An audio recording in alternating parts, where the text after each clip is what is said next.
إن الحمد لله نحمده ونستعينه ونستغفره ونعوذ بالله من شرور أنفسنا ومن سيئات أعمالنا من يهده الله فلا مضل له ومن يضلل فلا هادي له وأشهد أن لا إله إلا الله وحده لا شريك له وأشهد أن محمدا عبده ورسوله صلى الله عليه وعلى آله وصحبه وسلم تسليما كثيرا أما بعد قال الله تبارك وتعالى في كتابه الكريم إنا أنزلناه قرآنا عربيا لعلكم تعقلون وقال سبحانه بلسان عربي مبين وقال وكذلك أوحينا إليك قرآنا عربيا.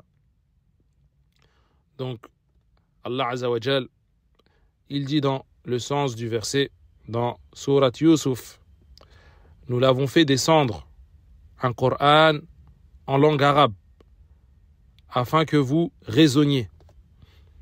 Et dans un autre verset, dans une autre surah, dans Surat Ash-Shu'ara, il dit bilisanin arabiyyin mubin, et en une langue arabe très claire. Et encore dans un autre verset, dans Surat Ash-Shura, il dit et c'est ainsi que nous t'avons révélé un Coran en langue arabe. Donc dans plusieurs versets, Allah Azza wa Jal met en avant et mentionne clairement la langue arabe. Et ça doit nous suffire à nous empresser à faire des efforts pour apprendre cette langue qui a été choisie par Rabbul Alamin. Mais rajoute à cela, son livre tout entier est en langue arabe. Les ahadiths de son messager, sallallahu alayhi wa sallam, sont en langue arabe.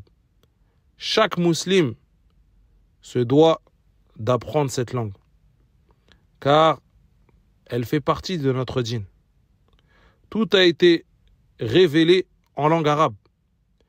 Et tu ne pourras pas adorer Allah subhanahu wa ta'ala comme il se doit sans la langue arabe. قال الشيخ الإسلام ابن تيمية رحمه الله اللسان العربي شعار الإسلام وأهله.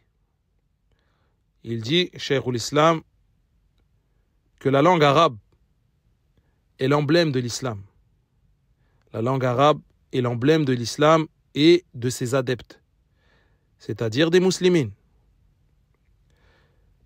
Et les salafs, les pieux prédécesseurs, corrigeaient sévèrement leurs enfants quand leurs enfants faisaient des fautes de nahou, des fautes de grammaire, tellement ils donnaient de l'importance à la langue arabe. Naam. Et certains parmi les savants disent que cette langue sera la langue qui sera parlée fil jannah, au paradis. Bien qu'il n'y a pas de dalil clair qui le prouve. Walakin kafa ma dhakarna min fada'il.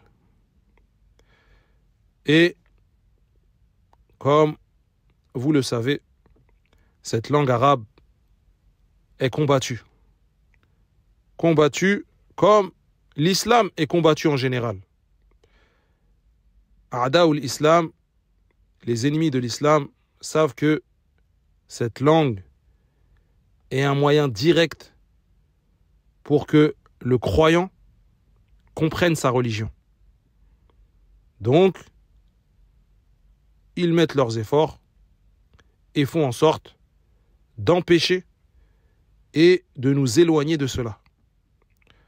Et c'est à nous, Ahlul Islam, de donner de l'importance à l'apprentissage de cette langue, la propager, la pratiquer à l'oral, à l'écrit, l'enseigner, chacun selon son niveau.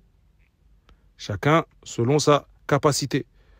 Tu peux enseigner les lettres de l'alphabet, Jazakallahu khaira, fais-le.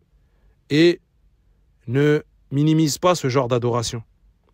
Ne te prive pas de l'énorme récompense qui en découlera. قال النبي صلى الله عليه وسلم من دعا إلى هدى كان له من الأجر مثل أجور من تبعه لا ينقص ذلك من أجورهم شيئا. Que quiconque appelle à une guidée aura la même récompense que ceux qui le suivent, sans que cela diminue en quoi que ce soit de leur récompense. Allahu Akbar. On doit prendre exemple sur les anciens, parmi les salafs. Certains, parmi eux, se concurrençaient pour enseigner Surat al-Fatiha aux enfants. Et pourquoi? Pour la récompense. C'est une énorme récompense qui va en découler pour celui qui aura enseigné Surat al-Fatiha à cet enfant. Combien de fois il va la réciter? Juste en une journée. Juste par jour, par semaine, par mois, ou même quand il va grandir. C'est une énorme récompense. Wa anta as-sabab al-awwal ba'd Allah. Et tu seras la première cause. Ba'd Allah azza wa jal. فَلْيَتَنَافَسِ الْمُتَنَافِسُونَ. Comme il le dit Allah azza wa jal, concurrencez-vous dans le bien. Naam. Et donc, après avoir terminé le premier niveau des tomes de Médine, walhamdulillah, on va commencer l'étude du deuxième niveau. Wa nas'alullaha al-i'anata wa at-tawfiq. On continue sur cette lancée et sur cette habitude qu'on a prise dans le premier niveau qui était de prononcer toutes les harakat. C'est vraiment important. Et ça aura un impact si c'est appliqué régulièrement. Même sur ta lecture du Coran, tu verras les effets. Donc, ne pas négliger cela. Et aussi, quand tu fais une relecture, relis à haute voix, sans te précipiter dans ta lecture, car le but, c'est pas de lire le plus vite possible. Le but, c'est de bien lire toutes les harakat, bien les prononcer sans écorcher et en faisant des efforts autant que possible dans la prononciation. Et cette série de livres des tomes de Médine, la méthodologie est vraiment simplifiée. Donc, on étudie chaque niveau comme il nous est présenté, de façon simple, sans détails. Les détails, ça sera soit avec un livre en parallèle, pour celui qui peut, ou après ce niveau. Et ce niveau 2, celui qui l'étudie sérieusement, chaque leçon avec une bonne révision, un bon suivi jusqu'à la fin du livre, il aura franchi une grande étape dans son apprentissage de la langue arabe. Et après ce livre, ça sera des livres plus détaillés qu'il faudra alors étudier. Et celui qui souhaite suivre ces cours, il doit avoir le support. On ne suit pas des cours sans le livre. On a besoin du livre pour suivre chaque cours. Et encore une fois, on n'apprend pas la langue arabe pour montrer aux autres qu'on sait parler l'arabe. On apprend la langue arabe seulement pour adorer Allah Azza wa Jal davantage et comprendre sa religion davantage. Donc, toujours revoir son intention. Et celui qui met une bonne intention, Allah lui facilitera la compréhension. Innamal a'malu binniyat.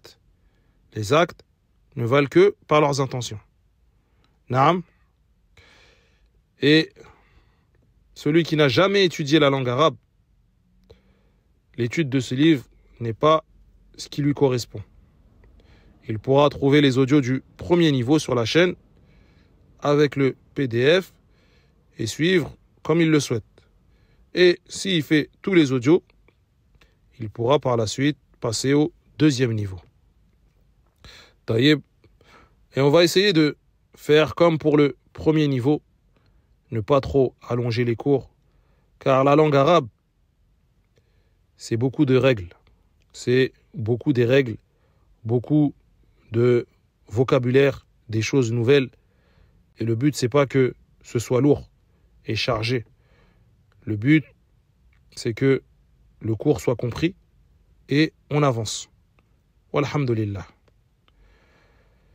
نعم فنكتفي بهذا اليوم وهذه كانت عبارة عن مقدمة.